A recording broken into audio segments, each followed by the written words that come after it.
Женщины.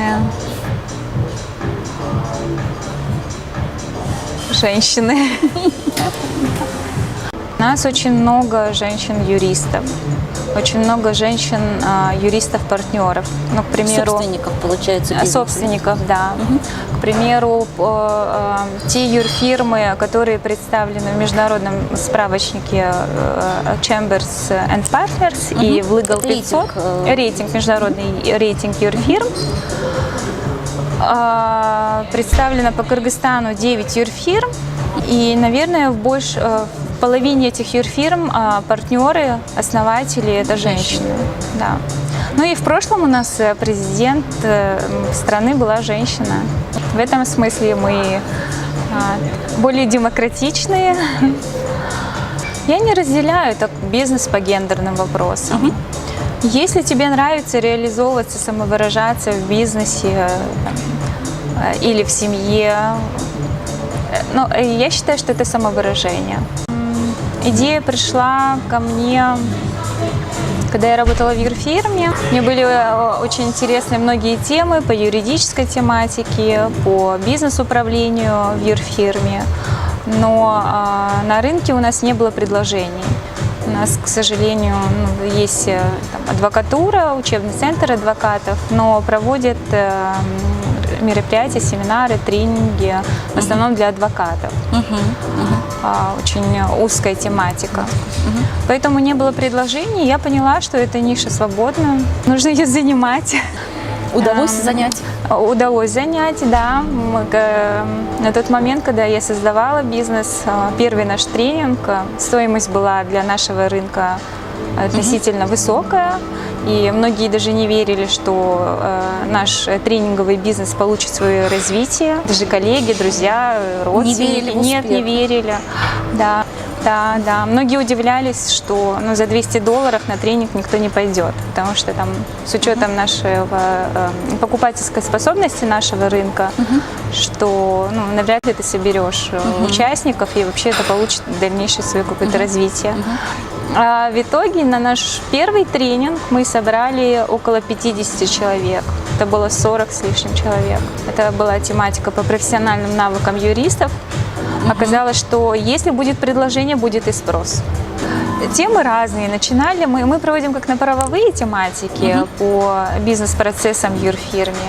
Это вопросы маркетинга, юрфирм, брендинг, наверное, да, сейчас модная HR, персональный брендинг юристов, управление финансами в юрфирме, так и на правовые тематики.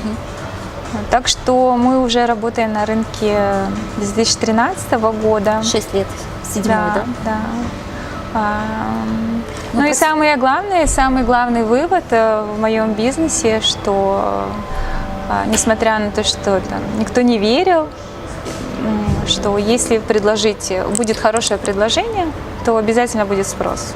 У нас очень красивая природа.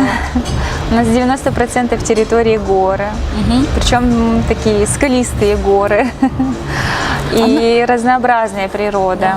Где-то у нас каменистые горы, где-то луга, да, пастбища. У нас очень много туристов из России. В последние годы стало приезжать очень много европейцев, американцев. Им интересна наша страна с точки зрения нетронутой природы, да, и экотуризм. Все, что я сейчас говорю, я говорю про себя лично, живя в городе. К сожалению, я не так много езжу по регионам, и, скорее всего, мое мировоззрение или мой быт будет отличаться от регионов. К примеру, у нас есть традиция кражи невест.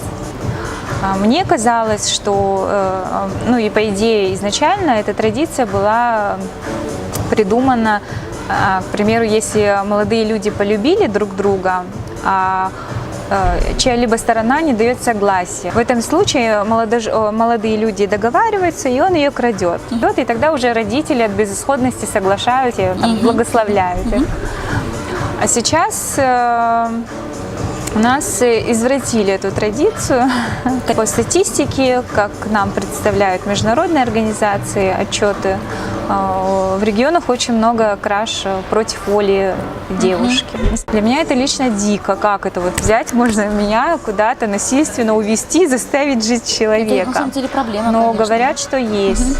Не знаю, насколько это правдивая статистика. Много примеров, когда наши соотечественники добиваются успеха за рубежом, успешно работают в крупных компаниях или создают собственный бизнес. Но, несмотря на это, возвращаются на родину, чтобы развивать свой бизнес там или добиваться каких-то успехов. Это здорово, конечно. Это говорит о вере в свое государство. Первые впечатления очень хорошие. Зеленый город, что радует, очень много зелени в городе. И дорога красивая от аэропорта до города.